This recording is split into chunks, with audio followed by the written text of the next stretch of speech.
હું રાજકોટમાં રહું છું અને મારું નામ નરેશ છે. હું દેખાવમાં સ્માર્ટ અને દિલનો સાફ છોકરો છું. મને વાતો કરવાનો ખૂબ શોખ છે, એટલે હું રોજ નવા નવા દોસ્ત બનાવું છું. મારા એક મિત્રનું નામ વિજય હતું. તેણે મને કહ્યું કે તે થોડા દિવસથી ખૂબ જ પરેશાન થઈ ગયો છે. તેમની પત્ની રેખા, જે 36 વર્ષની છે અને તેને 2 બાળકો છે અને તે બંને અમારા શહેરમાં રહે છે. પહેલાં તો તેની જિંદગી ખૂબ જ ખુશીથી અને આનંદથી ચાલી રહી હતી, પરંતુ થોડા સમયથી તેની લાઈફની અંદર કોઈ આનંદ રહ્યો નથી અને બોરિંગ થઈ ગઈ છે. તેની પત્ની તેની સાથે પ્રેમથી વાત નથી કરતી. આ કારણે તેમની વચ્ચે તણાવ વધતો જાય છે. તેમનું એક કારણ એ પણ હતું કે તેમની પત્ની ખૂબ જ ફિલ્મો જુએ છે અને તે ફિલ્મોમાં જે રીતે હીરો હિરોઈન આનંદ કરે છે તે રીતે આનંદ કરવા માંગે છે, જે હું પૂર્ણ કરી શકતો નથી. આથી તે કોઈ બીજા પાસે પોતાનું કાર્ય કરાવવા માંગે છે. જો આ વાત સમાજમાં ખબર પડશે તો મારી ઇજ્જત પૂરી થઈ જશે. એટલે પ્લીઝ આ કાર્યમાં તું મારી મદદ કરી શકે છે. તું મારી પત્નીની સાથે તેના પ્રોબ્લેમનું સોલ્યુશન કર અને એક વખત તેમને આભના તારા દેખાડી દે, જેથી તે ફરી વખત એવું કરવાનું વિચારી પણ ન શકે. આટલું કહેતા કહેતા તેમની આંખમાંથી આંસુ આવી ગયા. મેં તેની પાસે તેની પત્ની રેખાનો ફોટો માંગ્યો. તેણે મને ફોનમાં તેમની પત્નીનો ફોટો બતાવ્યો. તે ખૂબ જ સુંદર હતી. મેં અને મારા મિત્રએ મળીને પછી પ્લાન બનાવ્યો. મેં તેમને કહ્યું કે શહેરની એક હોટલમાં 2 રૂમ બુક કરી દે. આપણે ત્યાં હોટલમાં મળશું. બીજે દિવસે હું તેમની હોટલમાં મળવા માટે ગયો તો ભાભીએ સુંદર મજાની પંજાબી ડ્રેસ પહેરી હતી અને ભાઈ જીન્સ અને ટી-શર્ટ પહેરીને મારું સ્વાગત કર્યું. પછી અમે ત્રણેય ખૂબ જ વાતો કરી અને વાતાવરણ આનંદિત બનાવ્યું. ભાઈ પોતાની સાથે વિસ્કી અને વોડકાની બોટલ લાવ્યા હતા. તે કાઢી અને અમે થોડો નાસ્તો કર્યો.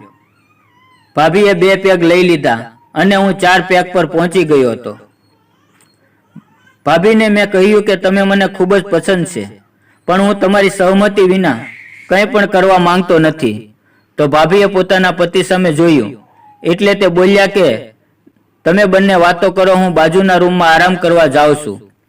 આટલું કહી તે ઊભો થઈ ગયા અને બાજુના રૂમમાં જવા લાગ્યા. જતા જતા કહેતા ગયા કે કોઈને આપણા આ કામની ખબર ના પડે.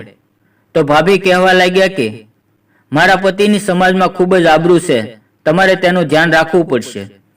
કામ પત્યા પછી આપણે એક અજાણ વ્યક્તિ છીએ, એટલે જ મેં તમારું નામ પૂછ્યું નથી. મારો મતલબ ફક્ત તમે જ છો. ભાઈના ગયા પછી હું ભાભીના વખાણ કરવા લાગ્યો તો તે ખૂબ જ ખુશ થઈ ગયા અને મારી નજીક આવીને બેસી ગયા અને ખૂબ જ ઝંખનાથી મારી આંખોમાં જોવા લાગ્યા. અમે એકબીજાની આંખોમાં ખોવાઈ ગયા. તેણે મારા આખા હોઠને ખેંચી લીધા. મેં મારા હાથથી તેને સ્નેહ અને આનંદ આપવાનું શરૂ કર્યું. તેનો ગરમ સ્વાદ મને અલગ પ્રકારનો નશો આપી રહ્યો હતો. થોડા સમય પછી એ સમજી ગયા કે હવે શું કરવાનું છે. તે ઊભા થઈ ગયા અને કુર્તું હટાવી દીધું. ભાભીની સુંદરતા જોઈને મારા શરીરની અંદર પણ તણાવ આવવા લાગ્યો. આટલી ઉંમરે આટલું સુંદર શરીર કોઈનું ના હોઈ શકે. તેમની સલવાર જમીન પર પડી હતી અને હું તેની સામે બેસી ગયો. મેં એક વખત તેની તરફ જોયું અને પછી હસ્યો. જ્યારે મેં તેની તરફ જોયું ત્યારે તે મને હસીને આમંત્રણ આપી રહ્યા હતા. તેની સુગંધ મને દૂરથી પણ અનુભવાતી હતી. હવે મેં મારો જાદુ બતાવવાનો શરૂ કર્યું. કહેવાય છે ને કે જીભની અંદર હાડકાં નથી હોતા, પણ તે ખૂબ જ તાકાતવર હોય છે. ભાભીએ મને ખૂબ જ પ્રેમથી ઊભો કર્યો. જેમ સાપ રાફડાની અંદર જાય તેવું દ્રશ્ય સર્જાઈ રહ્યું હતું. મારા શ્વાસ થોડા માટે અટકી ગયા.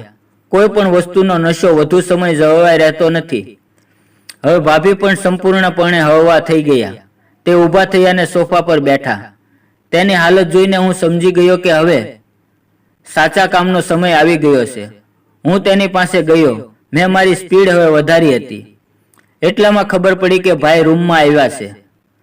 અમે દરવાજો લોક કરવાનું ભૂલી ગયા હતા અને તે બધું જોઈ રહ્યા હતા. હું થોડી વાર માટે અટકી ગયો. ભાભીએ ભાઈ તરફ જોયું તો તેણે હસીને કહ્યું કે જે થાય છે તે થવા દો, મને કોઈ વાંધો નથી. ભાઈ પણ અમારી સાથે હવે રમત રમવા માટે તૈયાર હતા. ભાઈએ પણ રમત રમતા જોઈને ભાભીને પણ ખૂબ જ આનંદ થઈ ગયો અને આખો રૂમ અમારા અવાજોથી ગુંજી રહ્યો હતો. હવે રમત પૂરી થવાની હતી. મેં ભાભીને પૂછ્યું કે ભાભી, તમને મારી કંપની કેવી લાગી? તેણે જવાબ આપ્યો કે આજનો દિવસ હું ક્યારે પણ નહીં ભૂલું. આજે મને એવું લાગતું હતું કે હું સ્વર્ગની અંદર વિહાર કરી રહી હતી. હવે તેમણે મને વિદાય આપી.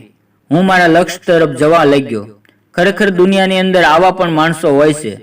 તેને શું કરવું તેની તો ખબર નથી, પણ બીજાને ખબર પડવા દેતા નથી. મિત્રો, વિડીયો પસંદ આવ્યો હોય તો વિડીયોને લાઈક અને ચેનલને સબસ્ક્રાઇબ જરૂર કરજો. ફરી મળશું એક નવા વિડીયોમાં. ત્યાં સુધી આવજો. વિડીયો પૂરો જોવા બદલ તમારો ખૂબ ખૂબ ધન્યવાદ. આવજો.